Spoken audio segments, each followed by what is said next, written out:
오늘 맞아요. 듣기만 해도 막 머리가 지끈지끈하는데요. 두 번째 사연에서도 필요한 서류가 굉장히 많았잖아요. 혹시 숙박업을 하려는 사장님께도 꿀팁 있을까요? 네, 있습니다. 어. 관광 숙박업 인허가나 사용 승인은 사실 이제 혼자 하기에는 다소 좀 어려움이 있거든요. 그렇군요. 그러니까 숙박업체 자체에 법과 행정 규정이 명확하게 있기 때문에 해당 법과 규정을 공부하셔야 하고 예. 이런 공부를 통해서 사업 승인을 받으실 수가 있는데 근데 이제 서류가 문제라기보다도 이전에 사전에 검토해야 될 것들이 이제 여러 가지가 있다 보니까 첫 번째 그 건축물 용도의 근린생활시설인지 확인하셔야 되고요.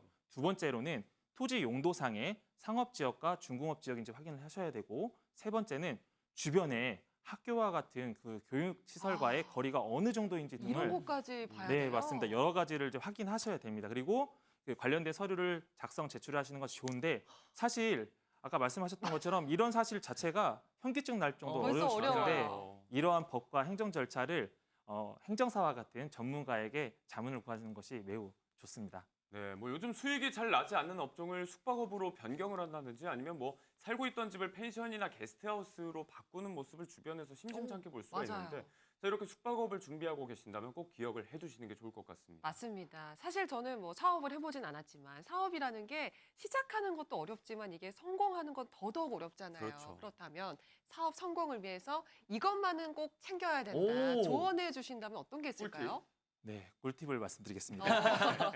사실 기업을 운영할 때는 정말 고려해야 할 요소들이 너무 많습니다. 그러니까 똑같은 사업을 한다 하더라도 정부 정책과 갖고 있는 정보에 따라서 혜택을 받는 분들과 혜택을 받지 못하는 분들이 차이가 날 수밖에 없는데요.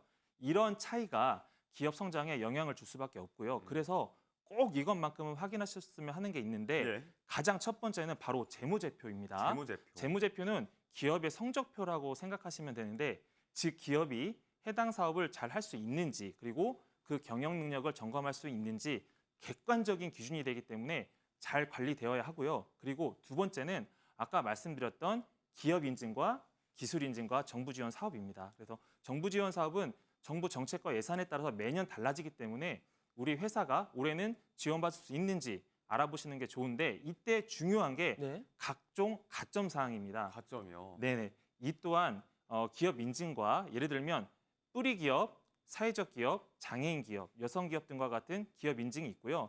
앞서 말씀드렸듯이 우수한 기술을 보유한 회사의 경우에는 신기술, 혁신 제품, 녹색 기술 인증 등과 같은 기술 인증까지 받아두시는 것이 매우 좋습니다. 와, 뭐 이 정도만 알아도 바로 저도 사업을 시작할 수 있을 만큼 시작하려고요, 제피 씨? 행정사님 막 든든한데요.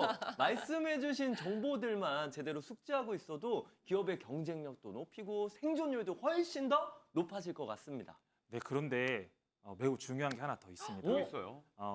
여러 그 기업의 환경에서 기업의 그 환경적인 요인으로 인해서 위험이 찾아왔을 때 우리 회사의 위기를 관리할 수 있는 능력을 어느 정도 되는지 자체 점검을 하셔야 합니다. 네. 특히 창업 기업의 경우에는 통상 369년 기준으로 해서 위기가 찾아옵니다. 아유. 사업장 내에 사고가 있을 수 있고 경기 침체 등의 환경적인 요인으로 인해서 후폭풍에 대비할 수 있는 비상 자금과 그리고 다소 막연할 수는 있어요. 시장 경쟁력을 확보해 두는 것이 좋습니다. 네, 그렇군요. 이런 정보들을 이제 알고 있으면 혹시 모를 위기 상황에 대비를 할 수 있으니까 이 기업하시는 분들에게는 정말 필요하고 유익한 정보가 아닐까 싶습니다. 자, 그렇다면 이 시기를 좀 이겨내고 어느 정도 자리를 잡게 되면 그때는 또 어떤 절차들이 필요할까요? 네, 사실 그 5년 차까지는 회사가 성장하기 위해 준비하는 시기라고 보시면 되고요.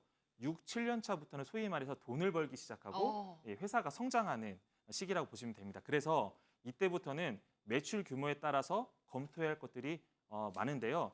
통상적으로 창업 연수의 2분의 1 곱하기 10억을 매출 기준으로 잡으면 되는데 예를 들어서 7년 차 기업 같은 경우는 2분의 1이면 3.5잖아요. 3.5 곱하기 10억 하면 35억인데 30억 이상의 매출이 있어야 성장하는 기업이라고 보고요. 그 정도 매출이 나오지 않으면 성장세가 없는 기업으로밖에 볼 수가 없습니다. 그래서 그럼 그때부터는 갈 길이 분명히 달라지게 되는데 회사의 시장 환경과 업종 그리고 세부 사항에 따라서 다를 수는 있지만 통상적으로 성장세가 있는 기업은 매출의 약 130%에서 150% 수준을 3년 동안 정부 지원 사업 3건 이상을 지원받아야 더 성장할 수가 있어요. 성과가 더 나야 되는군요. 네, 맞습니다. 그래서 성장세가 없는 기업은 전반적으로 다시 커리큘럼을 처음부터 다시 세워야 성장 침체나 정체에서 벗어날 수가 있습니다.